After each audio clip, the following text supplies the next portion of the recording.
हमी को कातिल कहेगी दुनिया, हमारा ही कत्लेआम होगा। हमी को कातिल कहेगी दुनिया, हमारा ही कत्लेआम होगा। हमी कुएं खोदते फिरेंगे, हमी पे पानी हराम होगा। हमी कुएं खोदते फिरेंगे, हमी पे पानी हराम होगा। अगर यही जहनियत रही तो मुझे ये डर है कि इस सदी में न कोई अब्दुल हमीद होगा, न कोई अब्दुल कलाम होगा। अब मैं जहां पहुंच गया हूं और हमारा मुशायरा जहां पहुंच गया है, तो अब अरबाबे इक्तदार की आंखों में आंखें डालकर बात करने का वक्त आ गया है। और अब उस कलमकार से, उस शायर से और उस अजीमुल मर्तबत शायर से मुलाकात का वक्त आ गया है, जिसने डरे, सहमे और दबे कुचले और सहमे हुए लोगों को अरबाबे इक्तदार की आंखों में आंखें डालकर बात करना सिखाया है। आप सब समझ गए हैं कि मैं क्या करने जा रहा हूं। मैं गुजारिश करने जा रहा हूं, हिंदुस्तान ही नहीं पूरी उर्दू दुनिया के बहुत मुमताज, बहुत महबूब और हम सबके बहुत ही काबिल सद एहतराम शायर जनाब डॉक्टर राहत इंदौरी साहब, जो हमारे मुशायरे का वकार है। आपके तालियों की गूंज अभी कमजोर है, और ज्यादा तालियों की गूंज में इस्तकबाल करें मोहतरम डॉक्टर राहत इंदौरी साहब। मैं बहुत ही अदब व एहतराम के साथ उनसे इल्तमास कर रहा हूं कि तशरीफ लाएं और अपने खूबसूरत कलाम से नवाजें। मोहतरम डॉक्टर राहत इंदौरी।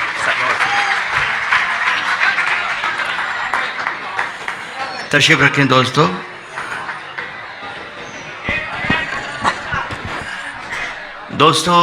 सबसे पहले मैं आज के जो मुशायरों की इस मुशायरे की इस महफिल को सजाने वाले मेरे साथी, मेरे दोस्त, मेरे भाई आफ्ताब अलवी साहब, डॉक्टर जलालुद्दीन साहब, हरीश मिश्रा साहब और उनके साथियों को मुबारकबाद पेश करता हूँ। देखिए दोस्तों, मैं एक बात अर्ज़ कर दूँ, मैं सच बोलने के मामले में बहुत बदनाम हूँ। तो एक आधी सदी मुझे हो गई शेर पढ़ते पढ़ते, एक तिहाई दुनिया में शायरी सुनाता हूँ और महीने में 20 रातें यही काम करता हूँ।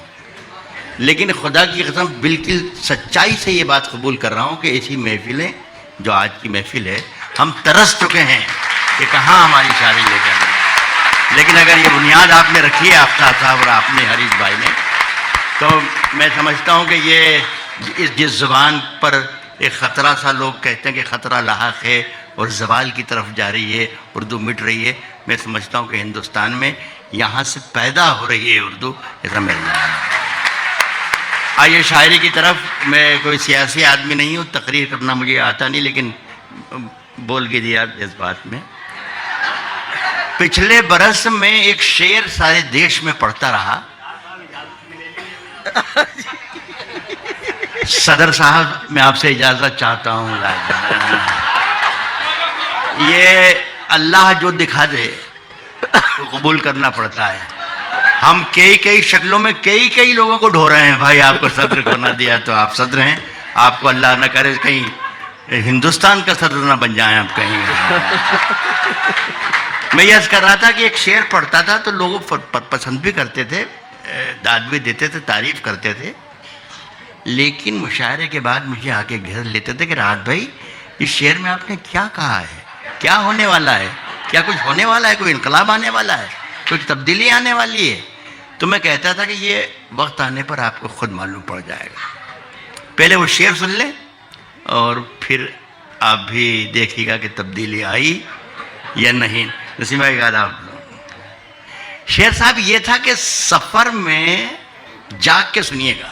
मैं थोड़ा सा मर्दाना किस्म की शायरी करता हूँ और मैं चाहता हूँ कि मेरे सामने जो मुझे सुन रहे हैं वो भी चाहे ख़वातीन हो, लेकिन उनमें जज्बा मर्दाना हो।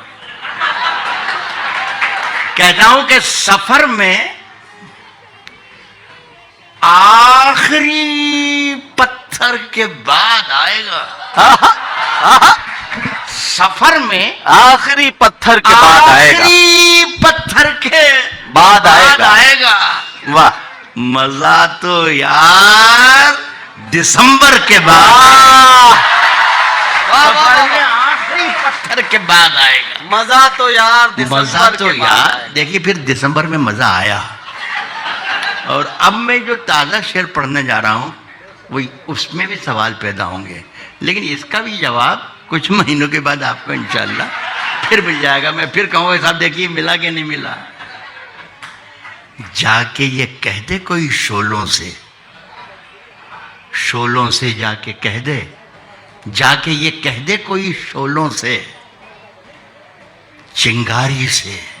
वाह, जाके ये कह दे कोई शोलों से, चिंगारी से, चिंगारी से, फूल इस बार खिले हैं बड़ी तैयारी से। वाह वाह जाके वाह ये वाह कह दे वाह, कोई शोलों से, चिंगारी, फूल इस बार फूल खिले इस बार बड़ी खिले हैं तैयारी से। बड़ी तैयारी से। मुद्दतों बाद जब मेरे सवाल का जवाब लोगों को मिल गया था, तब मैं इनको कहता था कि मुद्दतों बाद यूं तब्दील हुआ है मौसम, जैसे छुटकारा मिला हो किसी बीमारी से। मुद्दतों बाद यूं तब्दील हुआ है मौसम, वाह वाह वाह वाह वाह, जैसे छुटकारा मिला हो किसी बीमारी से। बहुत एक शेर सुने दोस्तों, बहुत ही अच्छा लग रहा है मुझे। मैं चाहता हूँ कि वो भी शेर आपको सुनाऊं जो आप मुझसे सुनना चाहते हैं, लेकिन मैं ये भी चाहता हूँ कि वो शेर भी आप सुने जो मैं आपको सुनाना चाहता हूँ। तो एक शेर बीच में कभी कोई शेर आ जाए तो उसे भी कबूल करना चाहिए, और मुशायरे में एक रिवायत ऐसी डालिए कि मुशायरों में अच्छा शेर भी सुनाया जाए। मुद्दतों बाद यूं तब्दील हुआ है मौसम, जैसे छुटकारा मिला हो किसी बीमारी से। साहब कह रहा हूं कि बादशाहों से भी फेंके हुए सिक्के न लिए, हमने खैरात भी मांगी है तो खुददारी से। बादशाहों से हमने खैरात भी मांगी है तो खुददारी से। साहब जब तक रात की धड़कन जब तक जारी रहती है, रात की धड़कन जब तक जारी रहती है, रात की धड़कन जब तक जारी रहती है, सोते नहीं हम, जिम्मेदारी रहती है। वाह वाह वाह, रात की धड़कन जब तक जारी रहती है, सोते नहीं रात हम, की धड़कन जब तक जारी रहती है, सोते नहीं हम, जिम्मेदारी रहती है। शेर सुनिए कि जब से तूने हल्की हल्की बातें की, हिंदी में कुछ क्या कहते हैं पता नहीं, उर्दू में कहते हैं ज़ाब्ता अखलाक, यानी हिंदी में शायद कहते हैं आचार संहिता। आचार से तो मुझे एहतियात करना चाहिए, इसलिए मैं किसी का नाम नहीं ले रहा हूं, एक शेर पढ़ रहा हूं। कह रहा हूं कि रात की धड़कन जब तक जारी रहती है, सोते नहीं हम, जिम्मेदारी रहती है। सोते नहीं हम, जिम्मेदारी रहती है। जब से तूने हल्की हल्की बातें की यार, तबीयत भारी भारी रहती है। वाह वाह वाह वाह, जब से तूने वाह वाह वाह वाह वाह वाह, जब से क्या तूने कहना, क्या हल्की कहना। हल्की बातें की, वाह वाह वाह वाह, जब से तूने हल्की हल्की बातें की, वाह वाह वाह, यार तबीयत भारी भारी रहती है। आंसू मुशायरे में कभी कभी अच्छा शेर आए तो उसे कबूल करना चाहिए जी। यार तबीयत भारी भारी सदर साहब एक शेर सुना जी। कह रहा हूं कि यार तबीयत भारी। राहत इंदौरी माइक पर खड़ा हुआ है इसलिए मैं उनकी नजर कर रहा हूं शेर।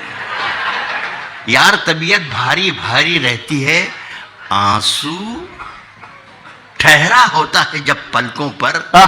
मुन्नवर राणा साहब, आंसू ठहरा होता है जब पलकों पर। राहत इंदौरी माइक पर खड़ा, इस बात को ख्याल रखिएगा।